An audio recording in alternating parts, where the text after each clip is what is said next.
Salut à vous, que vous vous trouvez actuellement dans l'univers créé par notre Dieu. Alors c'est encore un plaisir pour moi de vous retrouver en ces moments de partage de la vérité biblique. Et je suis heureux que vous puissiez aussi participer à ce programme afin de pouvoir être construit, être instruit dans la parole du Seigneur, dans la révélation de la vérité. Le moment de vérité biblique est une émission, un programme destiné à vous encourager à cultiver votre foi dans le Seigneur à travers sa parole et à approfondir votre connaissance à lui. Avant de continuer, permettez-moi de prier avec vous afin que nous puissions aussi ouvrir notre cœur, notre esprit, notre entendement, notre intelligence à la sagesse divine. Père, trois fois merci de nous accorder ta clémence. Merci de nous accorder le souffle de vie qui est une garantie de ta présence dans notre vie et de ce que tu nous accordes encore la faveur de te connaître, de t'aimer et de te découvrir. Merci de nous parler en ce moment. Merci de nous toucher, de nous transformer et surtout de nous visiter par ta puissance d'en haut au nom de Jésus-Christ. Amen. Alors permettez-moi de répondre à quelques questions que j'ai reçues sur cette notion de baptême. Voici la première. Que doit faire une personne pour se préparer au baptême? Alors la première chose, c'est d'apprendre les exigences de Dieu. Lisons plutôt dans Matthieu chapitre 28, versets 19 et 20. J'espère que vous avez votre Bible auprès de vous et que vous êtes prêts à l'ouvrir et à découvrir avec moi ce qu'il en est. Matthieu chapitre 28, versets 18 à 20. Jésus nous dit de sa propre bouche dans ce passage: tout pouvoir m'a été donné dans le ciel et sur la terre. Allez, faites de toutes les nations des disciples, les baptisons au nom du Père, du Fils et du Saint-Esprit, et enseignez-leur à observer tout ce que je vous ai prescrit. Et voici, je suis avec vous tous les jours jusqu'à la fin du monde. Donc, la première étape, c'est d'apprendre les exigences de Dieu. Qu'attend Dieu de moi? Quelle est sa notion de ce symbole de mort, d'ensevelissement, de résurrection en Jésus-Christ? Ensuite, le deuxième point, c'est de croire la vérité de la parole de Dieu. Croire la vérité de la parole de Dieu. C'est ce que nous lisons dans Marc chapitre 16, verset 16, où nous lisons: celui qui croira et qui sera baptisé sera sauvé, mais celui qui ne croira pas sera condamné. Donc il vous faut croire en Dieu, il vous faut croire en ces exigences que vous avez apprises. Il vous faut croire qu'il requiert de vous ce passage obligatoire. Ensuite, il faut que vous vous repentez et que vous vous détournez de vos péchés et d'expérimenter la conversion. Eh bien, ce n'est pas moi qui le dis, mais c'est l'apôtre Pierre qui le dit dans Actes chapitre 2, verset 38, où nous lisons: Pierre leur dit: repentez-vous et que chacun de vous soit baptisé au nom de Jésus-Christ pour le pardon de vos péchés, et vous recevrez le don du Saint-Esprit. Et toujours dans ce livre des Actes, au chapitre 3, verset 19, nous lisons encore: repentez-vous donc et convertissez-vous pour que vos péchés soient effacés, afin que des temps de rafraîchissement viennent de la part du Seigneur. Au verset 20, et qu'il envoie celui qui vous a été destiné, Jésus-Christ.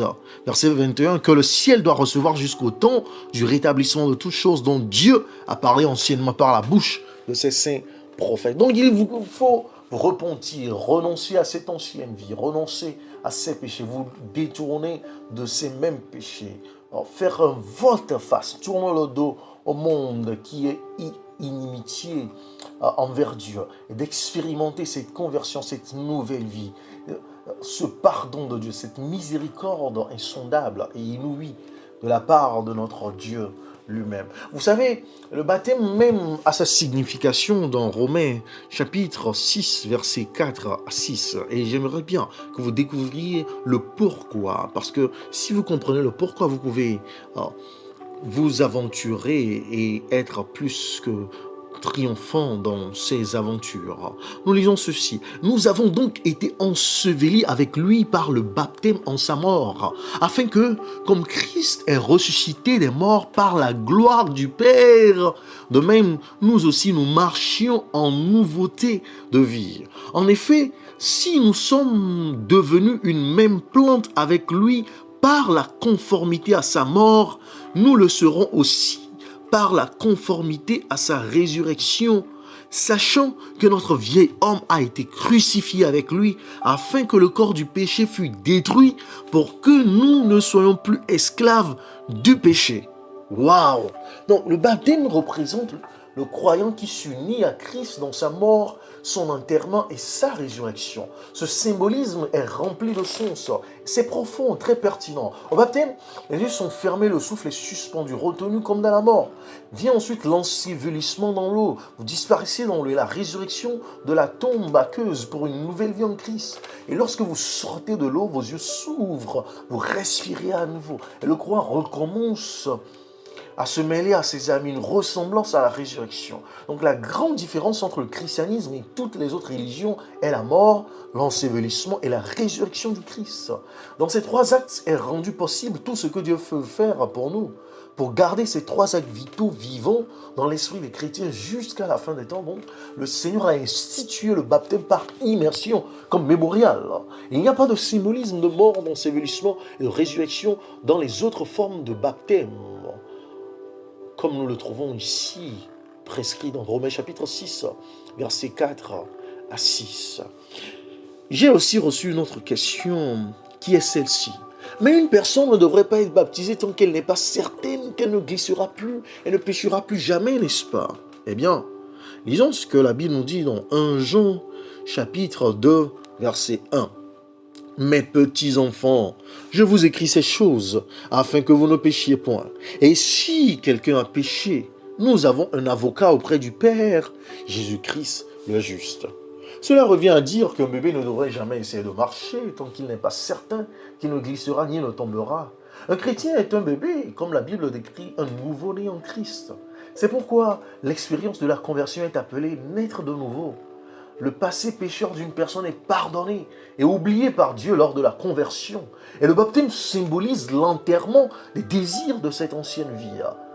L'alcoolisme devient la sobriété, l'impudicité devient la pureté, la cupidité devient l'intégrité, la médisance devient la compassion, la mécréance laisse place à la gentillesse. Nous commençons la vie chrétienne en tant que bébé plutôt qu'adulte. Et Dieu nous juge sur notre attitude et la tendance de notre vie plutôt que sur quelques dérapages et chutes que nous pouvons vivre en tant que chrétiens immatures. C'est pour cela que j'aime beaucoup le verset de 1 Jean chapitre 1, verset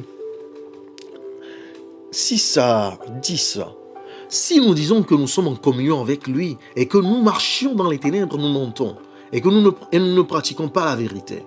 Mais si nous marchons dans la lumière, comme il est lui-même dans la lumière, nous sommes mutuellement en communion et le sang de Jésus, son Fils, nous purifie de tout péché.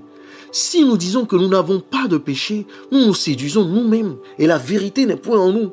Si nous confessons nos péchés, il est fidèle et juste pour nous les pardonner et pour nous purifier de toute iniquité. Si nous disons que nous n'avons pas péché, nous le faisons menteur et sa parole n'est point en nous. Donc, vous voyez, nous avons auprès de Dieu un avocat qui intercède en notre faveur. Il y a la loi. Et vous êtes inexcusable. Vous ne devez pas être trouvé coupable. Mais si vous êtes trouvé coupable, vous avez un avocat qui peut plaider pour vous. Et loin de là, vous transformez. C'est ça la magnitude de la magnificence, de la miséricorde insondable et inouïe de notre Dieu.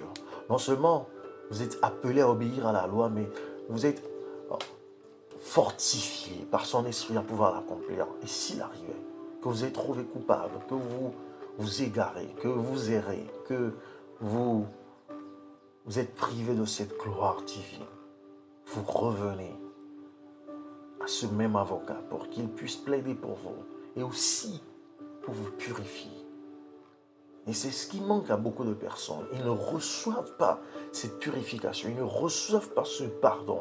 Ils ne vivent pas cette grâce, cette miséricorde de Dieu pour être fortifiés contre le péché, pour ne plus être esclaves, pour ne plus être sous le joug du péché. Alors, il y a aussi une autre sœur qui m'en demandait à savoir pourquoi le baptême est-il urgent pour un pécheur converti? Eh bien, cette urgence nous est soulignée toujours dans la Bible, dans Actes chapitre 22, au verset 16, où nous lisons: Et maintenant que t'as-tu, lève-toi, sois baptisé et lavé de tes péchés en invoquant le nom du Seigneur. Le baptême est un témoignage public qu'un pécheur repentant a été pardonné, purifié par Jésus et que son passé pécheur est derrière lui. Jésus-Christ s'est offert en sacrifice publiquement. Il a été enseveli publiquement. Il est ressuscité publiquement, au vu et au su de tous. Donc, nous devons faire pareil. Il a été aussi baptisé publiquement. Et aucune preuve incriminante contre une personne n'existe après la conversion. Nous ne sommes plus condamnés, comme Paul le dit dans Romains chapitre 8, verset 1. Aucune preuve n'existe. Aujourd'hui, les hommes et les femmes luttent sous de lourdes charges de péché, de culpabilité, et cette contamination et ce fardeau sont si dévastateurs pour la personnalité humaine que les gens feront presque n'importe quoi pour atteindre un sentiment de pardon, de purification, pour se sentir déchargé de la culpabilité, du regret, du remords. Mais la véritable aide ne se trouve qu'en venant au Christ, qui dit à tous ceux qui s'approchent de lui. Dans Matthieu chapitre 8, verset 3, je suis disposé, soyez purifiés.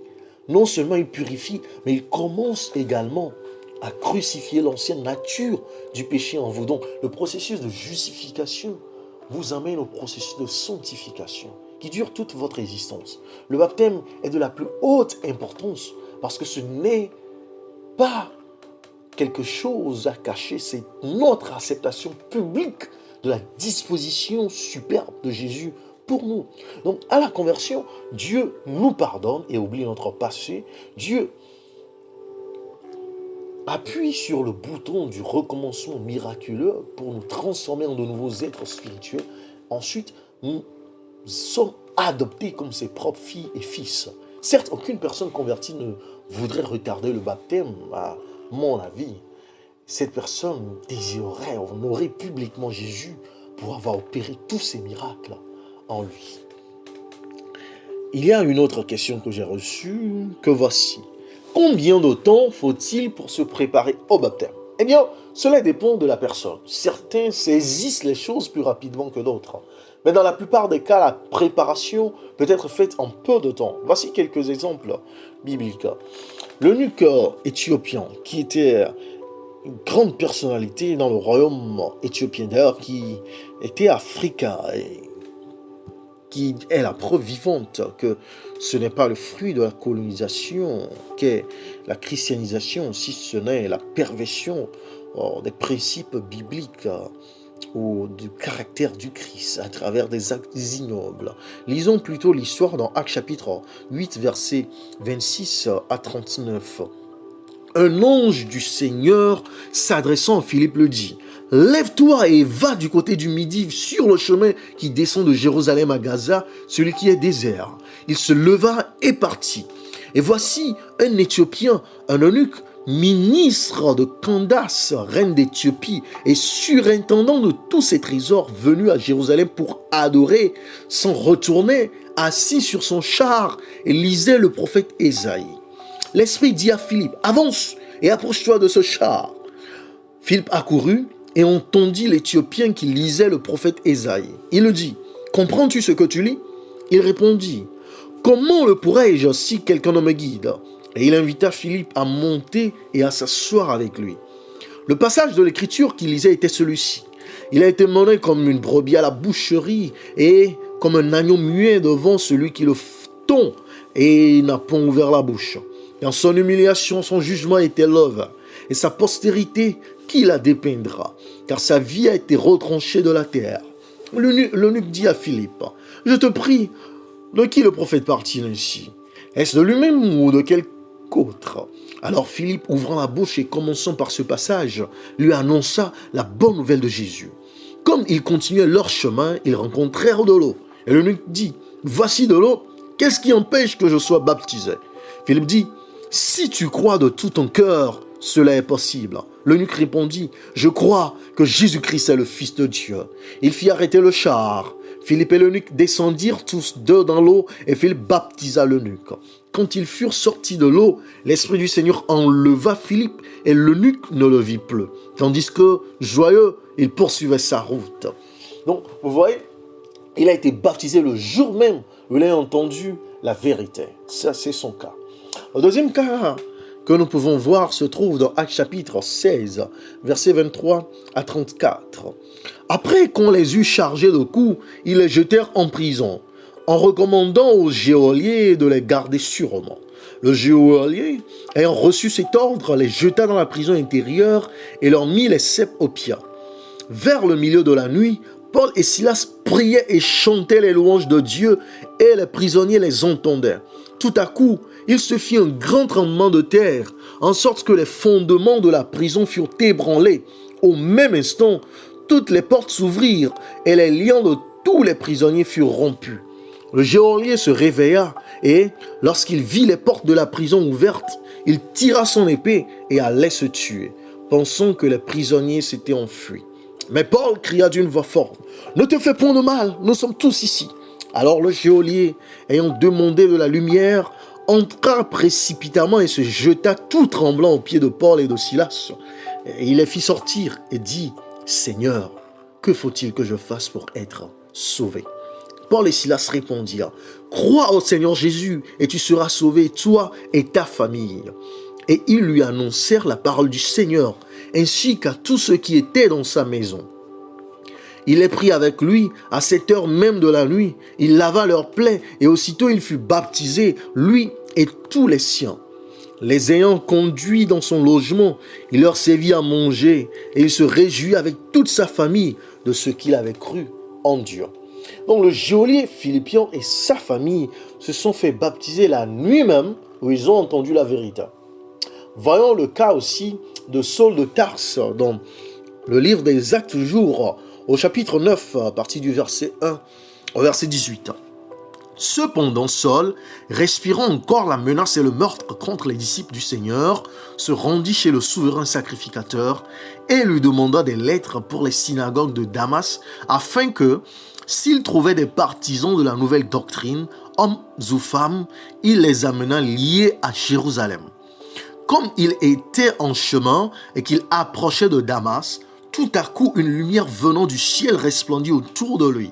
Il tomba par terre et il entendit une voix qui lui disait « Saul, Saul, pourquoi me persécutes-tu » Il répondit « Qui es-tu, Seigneur ?» Et le Seigneur dit « Je suis Jésus que tu persécutes. Il te serait dur de regimber contre les aiguillons. » Tremblant et saisi d'effroi, il dit « Seigneur, que veux-tu que je fasse ?» Et le Seigneur lui dit « Lève-toi, entre dans la ville et on te dira ce que tu dois faire. » Les hommes qui l'accompagnaient demeurèrent stupéfaits. Ils entendaient bien la voix, mais ils ne voyaient personne.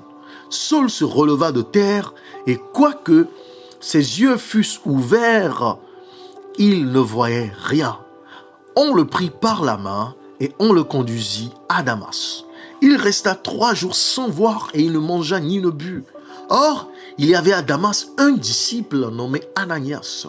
Le Seigneur lui dit dans une vision, « Ananias !» Il répondit, « Me voici, Seigneur. » Et le Seigneur lui dit, « Lève-toi, va dans la rue qu'on appelle la droite et cherche dans la maison de Judas un nommé Saul de Tarse, car il prie et il a vu en vision un homme du nom d'Ananias qui entrait et qui lui imposait les mains afin qu'il recouvrât la vue. Ananias répondit, « Seigneur, j'ai appris de plusieurs personnes tous les maux que cet homme a fait à tes saints dans Jérusalem. Et il a ici des pouvoirs de la part des principaux sacrificateurs pour lier tous ceux qui invoquent ton nom. » Mais le Seigneur lui dit, « Va, car cet homme est un instrument que j'ai choisi pour porter mon nom devant les nations, devant les rois et devant les fils d'Israël. Et je lui montrerai tout ce qu'il doit souffrir pour mon nom. » Ananias sortit Et lorsqu'il fut arrivé dans la maison, il imposa les mains à Saul en disant, « Saul, mon frère, le Seigneur Jésus qui t'est apparu sur le chemin par lequel tu venais, m'a envoyé pour que tu recouvres la vue et que tu sois rempli du Saint-Esprit. » Au même instant, il tomba de ses yeux comme des écailles et il recouvra la vue. Il se leva et fut baptisé. Et après qu'il eut pris de la nourriture, les forces lui revinrent. Saul resta quelques jours avec les disciples qui étaient à Damas. Donc, Saul, lui, il fut baptisé 3 jours après que Jésus lui eut parlé sur le chemin de Damas. Voyons un dernier exemple dans Actes chapitre 10, verset 1 à 48, parlant de Cornelius. Il y avait à Césarée un homme nommé Corneille, centenier dans la cohorte dite italienne. Cet homme était pieux et craignait Dieu avec toute sa maison. Il faisait beaucoup de monde au peuple et priait Dieu continuellement. Vers la 9e heure du jour, il vit clairement dans une vision un ange de Dieu qui entra chez lui et qui lui dit « Corneille !» Les regards fixés sur lui et saisi d'effroi, il répondit « Qu'est-ce, Seigneur ?» Et l'ange lui dit « Tes prières et tes aumônes sont montées devant Dieu et il s'en est souvenu. Envoie maintenant des hommes à Joppé et fais venir Simon surnommé Pierre. Il est logé chez un certain Simon, corroyeur dont la maison est près de la mer. » Dès que l'ange qui lui avait parlé fut parti, Corneille appela 2 de ses serviteurs et un soldat pieux d'entre ceux qui étaient attachés à sa personne.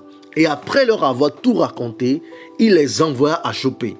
Le lendemain, comme ils étaient en route et qu'ils s'approchaient de la ville, Pierre monta sur le toit vers la 6e heure pour prier. Il eut faim et il voulut manger. Pendant qu'on le préparait à manger, il tomba en extase. Il vit le ciel ouvert et un objet semblable à une grande nappe attachée par les 4 coins qui descendait et s'abaissait vers la terre et où se trouvaient tous les quadrupèdes et les reptiles de la terre et les oiseaux du ciel. Et une voix lui dit « Lève-toi, Pierre, tue et mange. » Mais Pierre dit « Non, Seigneur, car je n'ai jamais rien mangé de souillé ni d'impur. » Et pour la seconde fois, la voix se fit encore entendre à lui. « Ce que Dieu a déclaré pur, ne le regarde pas comme souillé. » Cela arriva jusqu'à 3 fois. Et aussitôt après, l'objet fut retiré dans le ciel. Tandis que Pierre ne savait en lui-même que penser du sens de la vision qu'il avait eue, voici les hommes envoyés par Corneille s'étaient informés de la maison de Simon, se présentèrent à la porte et demandèrent à haute voix si c'était là que logeait Simon surnommé Pierre. Et comme Pierre était à réfléchir sur la vision, l'Esprit lui dit « Voici 3 hommes te demandent. Lève-toi, descends et pars avec eux sans hésiter, car c'est moi qui les ai envoyés. » Pierre donc descendit et il dit à ces hommes « Voici, je suis celui que vous cherchez. Quel est le motif qui vous emmène ?» Ils répondirent « Corneille, centenier, homme juste et craignant Dieu, et de qui toute la nation des Juifs rend un bon témoignage, a été divinement averti par un saint ange de te faire venir dans sa maison et d'entendre tes paroles. » Pierre donc les fit entrer et les logea. Le lendemain, il se leva et partit avec eux. Quelques-uns des frères de Joppé l'accompagnèrent. Ils arrivèrent à Césarée le jour suivant. Corneille les attendait et avait invité ses parents et ses amis intimes. Lorsque Pierre entra, Corneille, qui était allé au-devant de lui, tomba à ses pieds et se prosterna. Mais Pierre le releva en disant « Lève-toi, moi aussi, je suis un homme. » Et conversant avec lui, il entra et trouva beaucoup de personnes réunies. « Vous savez, leur dit-il, qu'il est défendu à un Joffre de se lier avec un étranger ou d'entrer chez lui. Mais Dieu m'a appris à ne regarder aucun homme comme souillé et impur. C'est pourquoi je n'ai pas eu d'objection à venir, puisque vous m'avez appelé. Je vous demande donc, pour quel motif vous m'avez envoyé chercher. » Corneille dit, « Il y a 4 jours à cette heure-ci, je priais dans ma maison à la 9e heure, et voici, un homme vêtu d'un habit éclatant se présenta devant moi, et dit, « Corneille, ta prière a été exaucée, et Dieu s'est souvenu de tes aumônes. Envoie donc à Joppé et fais venir Simon surnommé Pierre. Il est logé dans la maison de Simon Courroyeur, près de la mer. Aussitôt, j'ai envoyé vers toi et tu as bien fait de venir. Maintenant donc, nous sommes tous devant Dieu pour entendre tout ce que le Seigneur t'a ordonné de nous dire. » Alors Pierre, ouvrant la bouche, dit, « En vérité, je reconnais que Dieu ne fait point exception de personne, mais qu'en toute nation, celui qui le craint et qui pratique la justice lui est agréable. Il a envoyé la parole aux fils d'Israël en leur annonçant la paix par Jésus-Christ, qui est le Seigneur de tous. Vous savez ce qui est arrivé dans toute la Judée après avoir commencé en Galilée à la suite du baptême que Jean a prêché. Vous savez comment Dieu a oint du Saint-Esprit et de force Jésus de Nazareth, qui allait de lieu en lieu faisant du bien et guérissant tous ceux qui étaient sous l'empire du diable, car Dieu était avec lui. Nous sommes témoins de tout ce qu'il a fait dans le pays des Juifs et à Jérusalem. Ils l'ont tué en le pendant au bois. Dieu l'a ressuscité le 3e jour et il a permis qu'il apparût, non à tout le peuple, mais aux témoins choisis d'avance par Dieu, à nous qui avons mangé et bu avec lui, après qu'il fut ressuscité des morts. Et Jésus nous a ordonné de prêcher au peuple et d'attester que c'est lui qui a été établi par Dieu, juge des vivants et des morts. Tous les prophètes rendent de lui le témoignage que quiconque croit en lui reçoit par son nom le pardon des péchés. Comme Pierre prononçait encore ces mots, le Saint-Esprit descendit sur tous ceux qui écoutaient la parole. Tous les fidèles circoncis qui étaient venus avec Pierre furent étonnés de ce que le don du Saint-Esprit était aussi répandu sur les païens, car ils les entendaient parler en langue et glorifier Dieu. Alors Pierre dit: « Peut-on refuser l'eau du baptême à ceux qui ont reçu le Saint-Esprit aussi bien que nous ?» Et il ordonna qu'ils fussent baptisés au nom du Seigneur. Sur quoi ils le prièrent de rester quelques jours auprès d'eux. Donc vous voyez, Corneille aussi a été baptisé le jour même où il a entendu la vérité. Bien aimé, la décision d'être baptisé vous revient. Et c'est un choix capital, sinon vital, essentiel. Non seulement pour votre vie ici-bas, mais pour votre vie là-haut, auprès de votre Dieu. Non seulement pour cette vie qui finit avec la mort, mais aussi pour la vie éternelle en Jésus-Christ, notre Sauveur et Rédempteur. Et c'est pour cela que vous devez prier, vous abandonner à Dieu, afin qu'il puisse vous guider, vous orienter, vous conseiller, mais aussi vous soutenir et vous fortifier, afin que vous puissiez faire ce choix selon sa volonté et dans sa puissance. Laissez-moi prier avec vous. Éternel notre Dieu, nous te rendons grâce pour cette faveur que tu nous fais. Merci Seigneur de nous accorder ce symbole de baptême pour nous unir à toi, pour nous identifier à toi, pour être adoptés, sauvés par toi. Oh, quelle grâce, quelle merveille. Nous te supplions Seigneur de sceller notre cœur alors que nous prenons cette décision. Le sceller par ton Esprit Saint, afin que le diable ne puisse pas s'en prendre à nous. Que nous puissions demeurer sous ta houlette, sous ta protection, sous ta directive. Ô Éternel, puisse tes anges nous visiter comme ils ont visité Corneille. Qu'ils puissent nous révéler les choses qui nous sont cachées. Que l'Esprit puisse ouvrir notre entendement et nous accorder le don de compréhension de telles choses. Afin que Seigneur, notre choix soit couronné par ton acceptation. Car tu as dit que tu ne rejetteras point ceux qui viennent à toi. Merci Seigneur pour cette grâce infinie et inouïe. Au nom puissant de Jésus-Christ, nous avons prié. Amen.